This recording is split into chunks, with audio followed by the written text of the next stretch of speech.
12 साल की उम्र में मेरे कंधों पर बहुत बड़ी जिम्मेदारी आ गई और मैं हद से ज़्यादा परेशान था। मैं तो अपने पापा से मिलने के लिए सऊदी अरब आया था। मुझे क्या मालूम था कि यहाँ आकर मुझ पर एक भारी जिम्मेदारी आ जाएगी।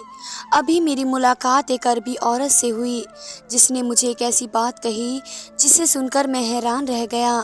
मैं 12 साल का एक नाबालिग बच्चा था। उससे भला मुझे ऐसा क्या काम हो सकता था जिसके बदले में मुझे बहुत कुछ दे रही थी। मुझे इसकी बात समझ तो नहीं आई, लेकिन हालात ने मुझे उसकी बात मानने पर मजबूर कर दिया। और फिर जो कुछ उस औरत ने मेरे साथ किया वह जानकर आपके रोंगटे खड़े हो जाएंगे।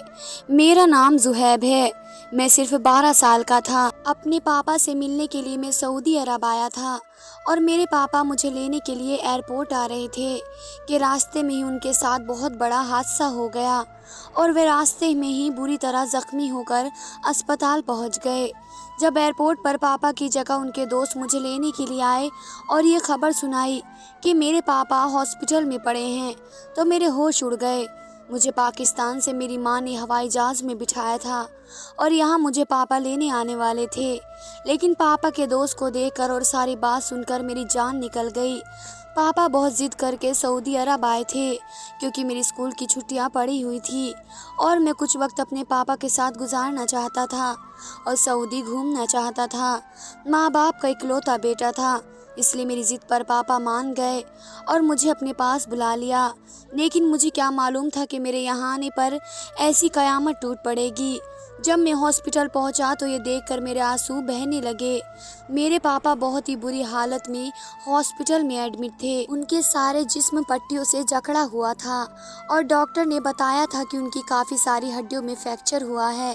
अब ये परेशानी चल ही रही थी कि पता चला कि कंपनी ने पापा के एक्सीडेंट का सुनकर उन्हें छुट्टियां दे दी और पापा के पास अगले 6 महीने तक कोई काम नहीं था। कंपनी पापा का बोझ नहीं उठाना चाहती थी, इसलिए उन्होंने 6 महीने के लिए पापा को फारिग कर दिया और पापा की जगह किसी दूसरे बंदे को भर्ती कर लिया। जब पापा होश में आए और उन्हें ये बात पता चली तो पापा बहुत रोने लगे, क्योंकि उन पर ना सिर्फ घर की जिम्मेदारी थी बल्कि 2 कुंवारी बहनें भी घर में मौजूद थी। उन्हीं की वजह से तो पापा ने सऊदी जाना कबूल किया था और वे मुझे और माँ को उस वक्त छोड़कर यहाँ चले आए जब मैं सिर्फ 6 महीने का था। यहाँ आने के बाद से 2 बहनों की शादी कर चुके थे, लेकिन 2 बहनें अभी भी बाकी थी। यही सोचकर पापा की तबीयत खराब होने लगी कि अब इससे आगे क्या होगा। माँ को इस कदर परेशान और तकलीफ़ में देखकर मुझे अपने आप पर गुस्सा आ रहा था। ना मैं यहाँ आने की ज़िद करता और ना ही पापा के साथ ऐसा हादसा पेश आता। मेरी नज़र में तो पापा की उस हालत का जिम्मेदार मैं ही था। अस्पताल वालों ने 1 हफ्ते में ही पापा को छुट्टी दे दी और हम पापा के छोटे से फ्लैट में वापस आ गए। पापा कहने लगे कि अब पाकिस्तान वापस जाने के अलावा और कोई रास्ता नहीं है, क्योंकि पापा फ़िलहाल किसी काम को करने के लिए काबिल नहीं थे और कंपनी पापा का खर्च नहीं उठा रही थी। ऐसे में यहाँ रहना और यहाँ के खर्चे करना पापा के बस में नहीं था। पापा का कहना था कि जो भी जमा पूंजी है वह भी इसी तरह खर्च हो जाएगी। इससे बेहतर यही है कि हम पाकिस्तान चलते हैं। पापा की बात सुनकर मैं परेशान हो गया, क्योंकि मैं जानता था कि वहाँ जाकर भी हमारा गुजारा होना मुश्किल है। पापा के अलावा हमारा कोई सहारा नहीं था। मैंने पापा को तसल्ली दी कि आपकी तबीयत कुछ बेहतर हो जाए तो फिर हम वापस जाने का सोचेंगे। इस वक्त तो आप फ़्लाइट लेने के भी काबिल नहीं हैं, लेकिन फ़िलहाल मेरा भी वापस जाने का कोई इरादा नहीं था। मैंने सोच लिया था कि मैं ही कोई काम ढूंढ लूँगा और जब तक पापा की सेहत ठीक नहीं होती अपने पापा के साथ रहकर उनकी जिम्मेदारी उठा लूँगा। लेकिन सारा मसला ये था कि ये पाकिस्तान नहीं था। यहाँ एक 12 साल के बच्चे को कैसे काम पर रख लेते। यहाँ बच्चों के काम करने के खिलाफ सख्त कानून मौजूद थे और 12 साल के बच्चे से काम करवाना जुर्म था। 2 ही दिनों में मुझे समझ आ गया कि मेरे लिए यहाँ काम ढूंढना नामुमकिन है। पापा फ्लैट में रहकर बीमार महसूस कर रहे थे, इसलिए मैं करीबी पार्क में पापा को घुमाने के लिए ले आया। वहाँ मेरी मुलाकात अरबी औरत से हुई। वे बेंच पर बैठी थी और उसकी नज़र मुस्तकिल मुझ पर और पापा पर जमी हुई थी। कुछ ही देर गुजरी कि पापा का कोई जानने वाला मिल गया और पापा उसके साथ बातों में मसरूफ़ हो गए तो उस औरत ने इशारे से मुझे अपने पास बुलाया। मैं फ़ौरन ही चला गया। वे औरत बहुत ही खूबसूरत थी। मुस्कुराकर मुझसे पूछने लगी कि तुम कौन हो और कहाँ से हो, तुम्हारे पापा को क्या हो गया है। मैंने उसे बताया कि मेरा नाम जुहैब है और मेरा ताल्लुक पाकिस्तान से है। मैं यहाँ घूमने के लिए आया था, लेकिन मेरे पापा का एक्सीडेंट हो गया, इसलिए हम लोग बहुत ज़्यादा परेशान हैं। मेरी बात सुनकर ये धीरे से मुस्कुराई, कहने लगी फिर तुम लोगों का गुजारा कैसे चल रहा है। उसकी बात पर मेरी आंखों में आंसू आ गए और मैंने उसे बताया कि हम बहुत ज़्यादा परेशान हैं। पापा की नौकरी खत्म हो गई है और हम वापस नहीं जाना चाहते। मुझे यहाँ कोई काम नहीं मिल रहा। वह कहने लगी अगर तुम्हें यहाँ कोई काम मिल जाए तो तुम काम कर लोगे। उसकी बात सुनकर मैंने कहा कि हाँ, और क्यों नहीं, अगर कोई काम होगा तो मैं ज़रूर करूँगा। पाकिस्तान जाकर हमारा गुजारा होना बहुत मुश्किल हो जाएगा, इसलिए मैं खुद भी यहीं रहना चाहता हूँ कि 6 महीने तक मैं पापा की जगह उनकी सारी जिम्मेदारी उठा लूँ। मेरी बात सुनकर वे खुशी से कहने लगी तुम बहुत मुझे पसंद आए। मुझे तुम्हारे जैसे ही किसी लड़के की ज़रूरत थी जो मेहनत से जीना चाहता हो और अपने घर वालों की खातिर जान तक देने की राज़ी हो। मैंने हैरत से उससे पूछा कि क्या आपके पास मेरे लिए कोई नौकरी है। वह कहने लगी कि हाँ, मेरे पास तुम्हारे लिए बहुत अच्छा काम है जिसे करके तुम्हें खुशी भी होगी और पैसे भी बहुत अच्छे मिलेंगे। उसकी बात सुनकर मैं बहुत ही खुश हो गया। अगर मुझे कोई काम मिल जाता तो उससे अच्छी क्या बात हो सकती थी। इसलिए मैंने उससे कहा कि ठीक है, आप मुझे इस काम को बता दें और मैं अपने पापा से बात कर लूँगा। वह कहने लगी कि तुम्हें सुबह से शाम तक मेरे बंगले पर आना होगा और फिर महीने के आखिरी दिन में तुम्हें काम भी बता दूँगी और पैसे भी दे दूँगी। उसने मुझे अपने बंगले का एड्रेस भी दे दिया और कहने लगी मैं तुम्हारा इंतज़ार करूँगी, अगर तुम आओगे तो मुझे खुशी होगी। और उसे उर्दू काफ़ी बेहतर आती थी, ऐसा लगता था जैसे वे काफ़ी उर्दू बोलती है। मैंने उससे कहा कि आप मुझे काम तो बता दें, तो मुस्कुरा कर कहने लगी इतनी जल्दी भी क्या है, पहले तो तुम आ जाओ। इससे पहले मैं कोई सवाल पूछता तो पापा ने मुझे आवाज़ दे दी। उसका दोस्त जा चुके थे और पापा के चेहरे पर तकलीफ़ के आसार थे, शायद उन्हें बैठने में अब तकलीफ़ हो रही थी। मैं फ़ौरन पापा के पास पलटा तो हैरत से मुझे पूछने लगे कि तुम अरबी औरत के पास क्या बात कर रहे थे। मैंने पापा को सब कुछ बता दिया कि वह औरत मुझसे अपने बंगले का काम करवाना चाहती है और इस सिलसिले में उसने मुझे बुलाया है। मुझे भी यही लगा कि उस औरत को मुझसे अपने बंगले का काम करवाना होगा, वरना मुझ जैसे छोटे बच्चे से वो और क्या करवा सकती है। इसलिए मैंने पापा को यही बात बता दी। मेरी बात सुनते ही पापा ने साफ इनकार कर दिया और कहने लगे मेरे बच्चे अभी तुम सिर्फ 12 साल के हो, तुम यहाँ मेरे पास घूमने के लिए आए हो, मैं तुम्हें किसी काम पर नहीं लगा सकता और पता नहीं वो औरत कौन है, तुमसे कितना काम करवाएगी। पापा की बात सुनकर मैंने उन्हें दिलासा दिया कि पापा सिर्फ 6 महीने की बात है, एक दफ़ा आप ठीक हो जाएं तो फिर दोबारा से अपनी कंपनी में नौकरी कर लीजिएगा और मैं भी वापस पाकिस्तान चला जाऊंगा। तब तक घर का खर्चा चलाने के लिए कुछ न कुछ तो करना है। अगर वह औरत मुझे अच्छे पैसे देने को राज़ी है तो फिर मुझे काम करने में कोई एतराज़ नहीं है। पापा ने नम आँखों से मेरी तरफ देखा और कहने लगे मेरा बच्चा इतना बड़ा हो गया है कि अब वह मुझे समझाने लगा है। मैंने पापा से कहा कि एक दफ़ा इस औरत पर भरोसा करके देख लें। मैं काम पर एक दिन जाऊंगा और अगर मुझे काम समझ आया तो करूंगा, वरना नहीं करूंगा।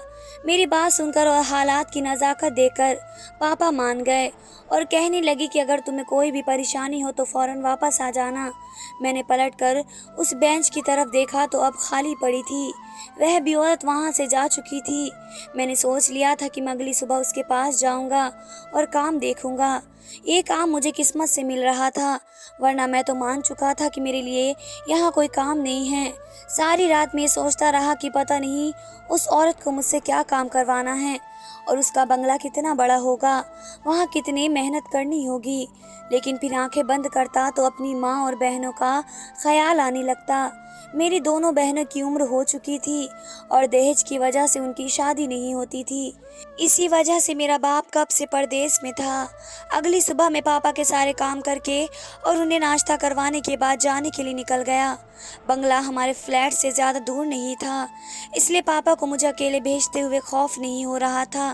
मैंने पापा को यकीन दिला दिया कि अगर कोई भी बात होगी तो मैं फ़ौरन वापस आ जाऊंगा। औरत के बंगले पर पहुंचते ही मैंने चौकीदार को जैसे ही बताया कि मुझे मालकिन ने बुलाया है, उसने सर से पैर तक देखा और कहने लगा, तुम मालकिन के पास रहोगे। उसका लहजा बहुत ही अजीब सा था और जिन नज़रों से वह मुझे देख रहा था वह भी मुझे अपने वजूद के आर पार होती महसूस हो रही थी। चौकीदार ने काम के जरिए एक मुलाजिमा को बाहर बुलाया।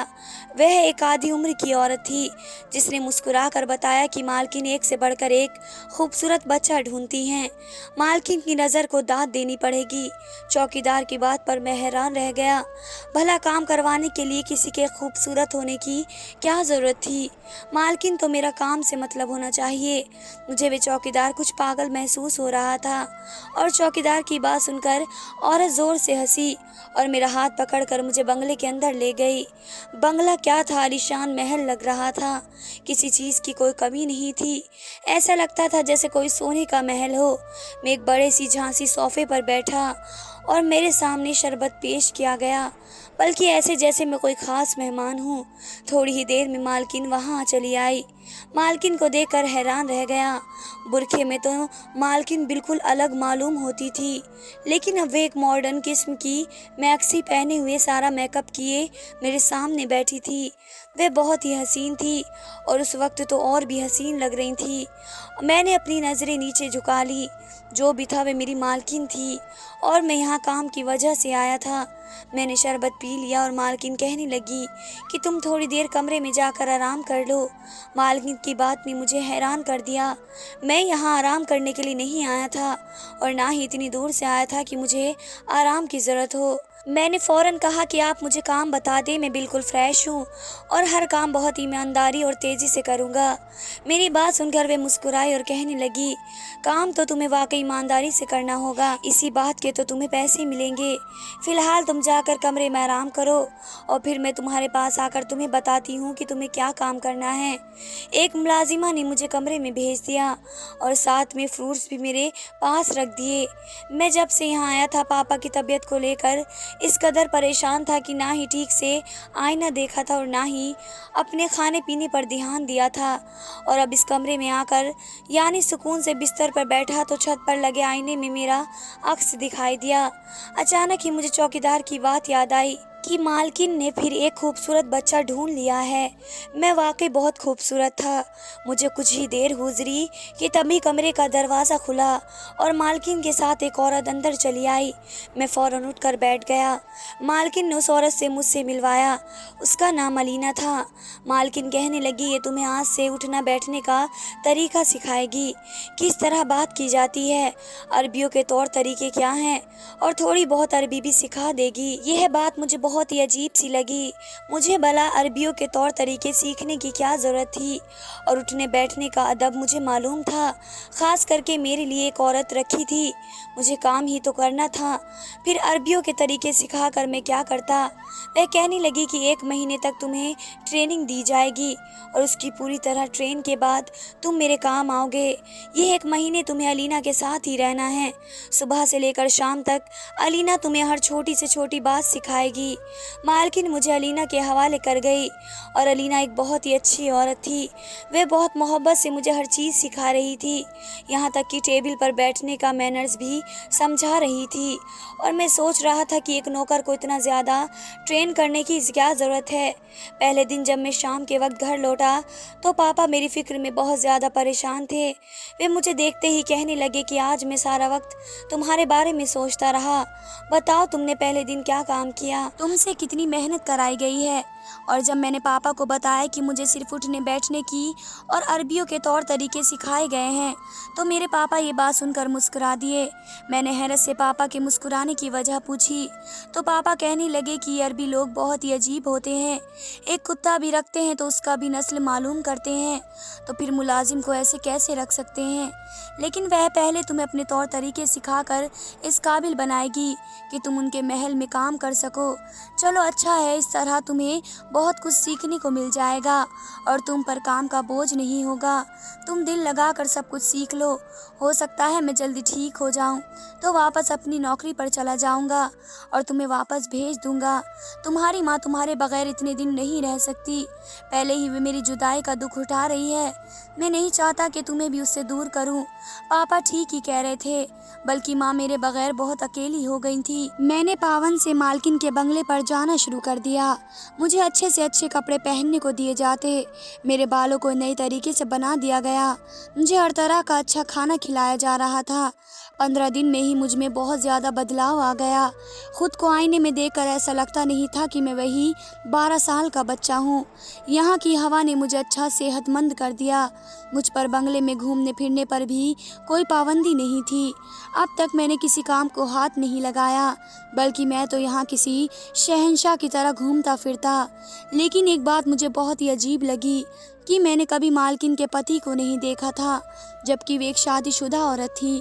उनके बच्चे तो नहीं थे, लेकिन उनके पति की तस्वीर देखी थी। अब मुझे पूछने पर उन्होंने बताया कि उनके पति का बहुत बड़ा कारोबार है और वे रात को ही घर लौटते हैं। मालकिन सारा दिन तैयार होकर घर में यहाँ वहाँ घूमती थी या फिर शॉपिंग के लिए निकल जाती। जब से मैंने अलीना से तौर तरीके सीखे थे, मालकिन मुझे भी अपने साथ बाहर ले जाने लगी। वे मेरे हाथ पकड़कर शॉपिंग मॉल में घूमती, मुझे मेरी पसंद की चीज़ें दिलाती और मैं अपनी इस नौकरी पर हैरान रह जाता। मुझे तनख्वाह भी मिल रही थी और इतना सामान भी। मैंने अपने पापा को अपनी नौकरी और दिन भर के बारे में बताया तो पापा कहते हैं कि शायद मालकिन की कोई औलाद नहीं है, इसलिए वे तुम्हें अपनी औलाद की तरह रख रही हैं। लेकिन वह ये बात बताना नहीं चाहते हैं।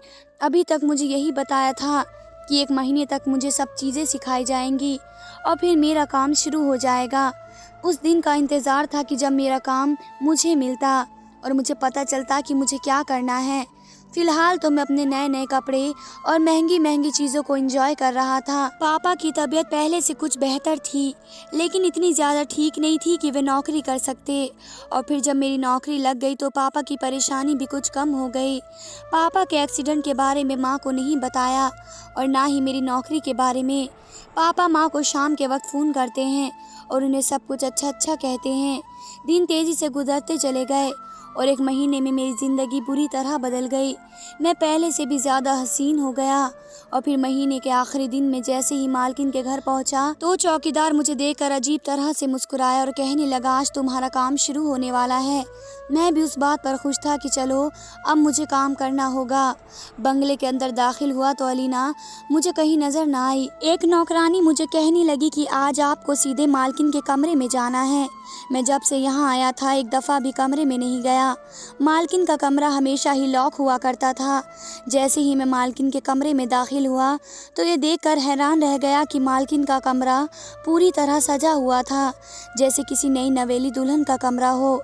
मालकिन ने मेरा हाथ पकड़कर अपने बिस्तर पर बैठाया और नोटों की गड्डी मेरे हाथ में पकड़ा दी और कहने लगी, ये तुम्हारी इस महीने की तनख्वाह है।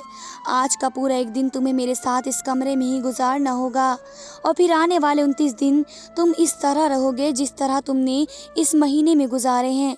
मालकिन की बात मुझे समझ तो ना आई। ये इतने सारे नोट देखकर मैं बहुत खुश हो गया। मैंने मालकिन से कहा कि आप जो भी कह रही हैं मैं पूरे दिल के साथ और ईमानदारी से करूँगा। और फिर जो कुछ मालकिन ने मुझे कहा ये सुनकर मेरे होश उड़ गए। ये कैसे मुमकिन था कि मैं मालकिन के साथ किस तरह। मैं 12 साल का एक नाबालिग बच्चा था और मालकिन किस चीज़ की ख्वाहिश कर रही थी वह पूरा करना मेरे लिए नामुमकिन था। वह कहने लगी, मैंने तुम्हें 1 महीना हर तरह की मेहनत की है, तुम्हें तौर तरीके सिखाकर अपने काबिल बनाया है। अब तुम इस काम से मना नहीं कर सकते। ये पैसे तुम्हें इस काम के लिए दिए गए हैं क्योंकि इससे पहले तुमने कोई काम नहीं किया है। मैंने तुम्हें अपने काबिल बनाने के लिए बहुत मेहनत की है। वह कहने लगी कि हम अरबी औरतों की ज़िंदगी भी बहुत अजीब होती है। दूसरे लोग हमारा पैसा और हमारी ज़िंदगी देखकर शक करते हैं, लेकिन कोई हमसे पूछे कि हमारे दिल पर क्या गुजरती है। हमारे पति को अय्याशियों की आदत हो गई है, अपने पास नई नई औरतों को रखते हैं और अपनी बीवियों को वक्त देना भूल जाते हैं।